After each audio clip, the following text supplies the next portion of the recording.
Hello everyone, Patricia Worby, Alchemy Therapies here, and welcome to my ongoing series on dementia. This is number 2, and today I want to talk about the concept of photographic or pictorial memory and how that relates to dementia. So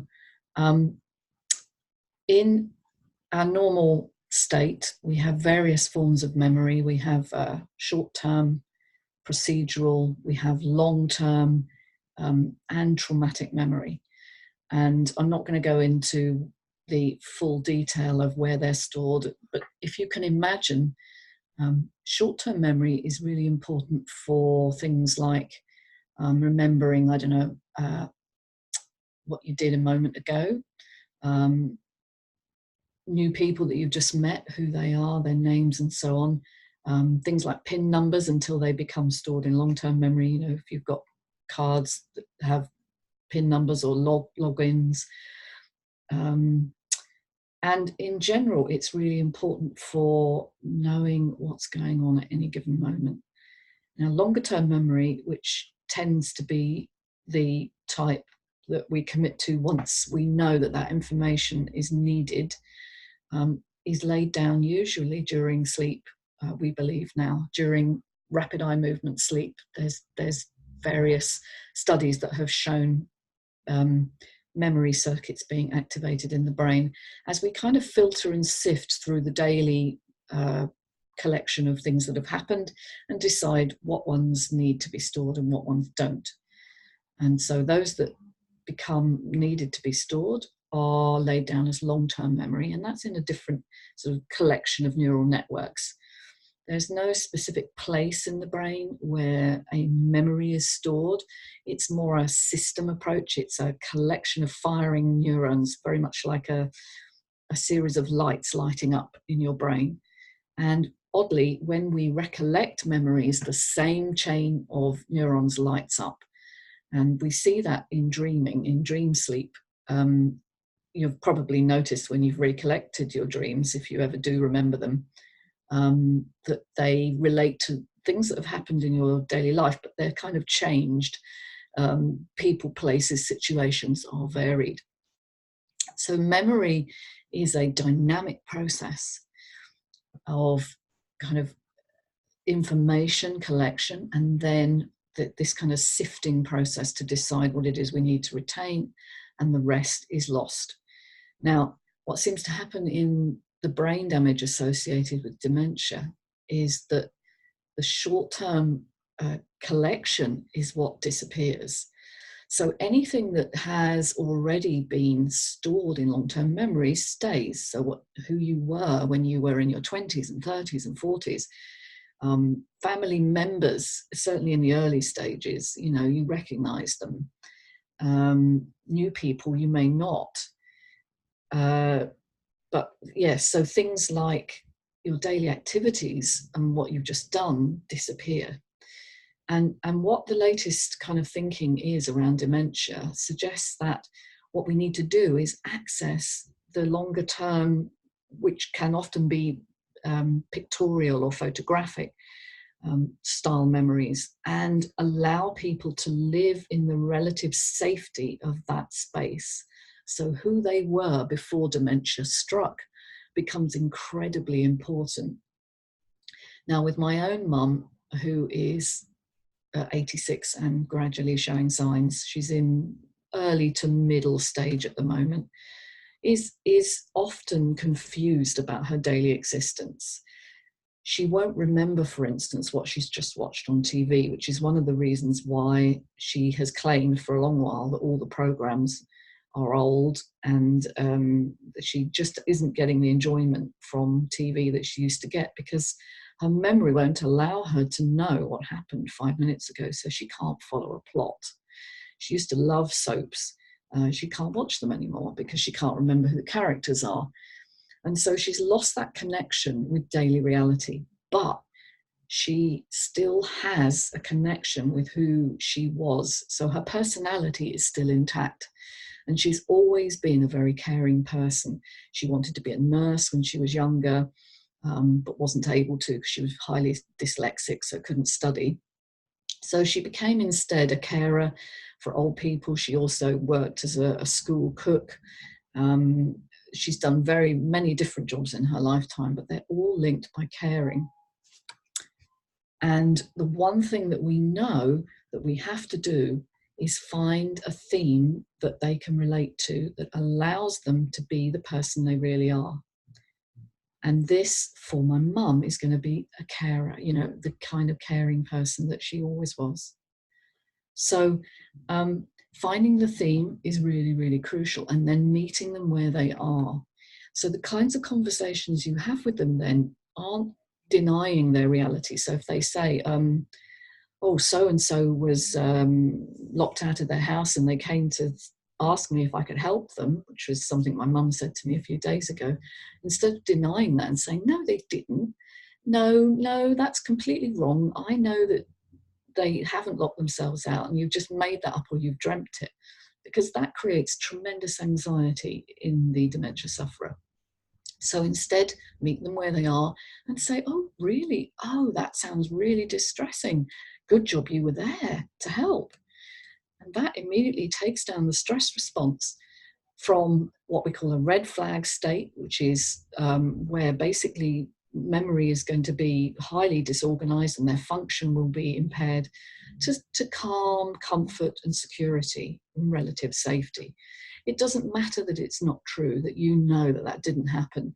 It may have happened many years ago. In fact, it's very likely because, as I've said, a lot of the everyday world is now being interpreted in terms of the past, in terms of things that have been laid down in long-term memory, photographically as images in their brains. So they remember this person coming in. It seems like it happened today or yesterday, but of course it may be 10 years ago, 5 years ago, who knows. So the carer and all the people involved with that person have to enter their world and play it as gently as possible to turn their attention to what needs to be done, but without contradicting them and without actually disrupting this internal model that they have adapted from the past to make sense of their present. This is so key to keeping a person contented and happy and in control, because make no bones about it, they know that their functioning isn't right. They know that their memory is playing tricks on them. But what they want from you is corroboration and comfort that what they are feeling and expressing to you is held, is understood. And this is in many ways very similar to working with people who are traumatized. And we could say that dementia is like an ongoing trauma. It's like having two versions of reality competing at the same time. What you are perceiving does not match the external world that other people are expecting you to conform to. And that's very like trauma, because trauma actually breaks down this association with normal memory and the emotions associated with that normal memory. So we have to understand that dementia is generally a disruption of short-term memory function, and that we have to hook into something that makes that person feel safe and secure, even if it's delusional. Now, that may sound strange because it sounds like we're colluding with falsity. There are ways of doing this, however, that enable us to bring in enough of the current reality to get functioning done, like make sure they eat and drink and dress and wash. And I will be explaining that in further videos, but it is necessary not to argue and not to deny their perception of reality, so that you keep their stress level down and they're able to actually feel safe and secure in the here and now. Because otherwise what happens is they go into huge anxiety and then their behavior becomes uncontrollable and manic and highly delusional to the point where they're in danger.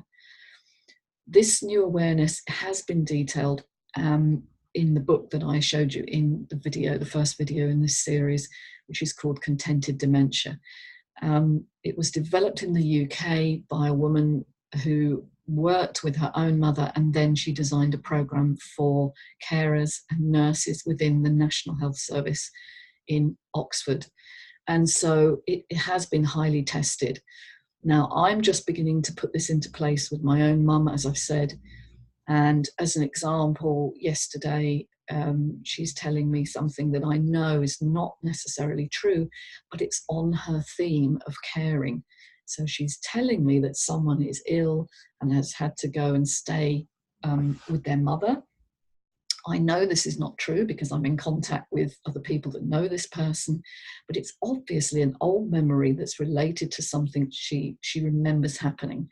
Now, my initial response before I read this book, before I understood this method, and before I really got to grips with this dementia problem, was that I would have said, no, that's not true. And I would have actually contradicted her and told her the reality, which then makes her feel really terrible because now, you know, her two worlds are mismatching. Instead, I said, oh, that's a shame. Oh, really? Oh, well, I'm sure he'll be better soon and get back to work and so on. And she was relieved. And then we went into a conversation about how difficult the job he did was and how much she worried about him, which of course is on the caring theme. And so we had a very nice conversation about something that obviously is not true, but my mum was left feeling understood, supported, and felt relaxed and calm in this interaction with me. And that is what you are trying to always achieve, even though you know that some of what you're saying is actually not true. It's a white lie for a purpose. It is actually helping that person. I obviously struggled with this initially and it wasn't easy for me, but I'm now finding that this method is so much better for the person. And you can actually then steer the conversation away into areas that you need for that person to function. And I'll be covering that in more detail in future videos. But for now, understand they are running a photograph album of the past. And it is this that is influencing what comes out of their mouths and the kind of behaviors they're showing. They're not mad. They are simply losing functioning in that short-term memory area of their brain. And this is what we must use rather than fight. I hope you found that useful, and leave your comments below, sign up to my YouTube channel, subscribe, and find me on alchemytherapies.co.uk. Many thanks for listening.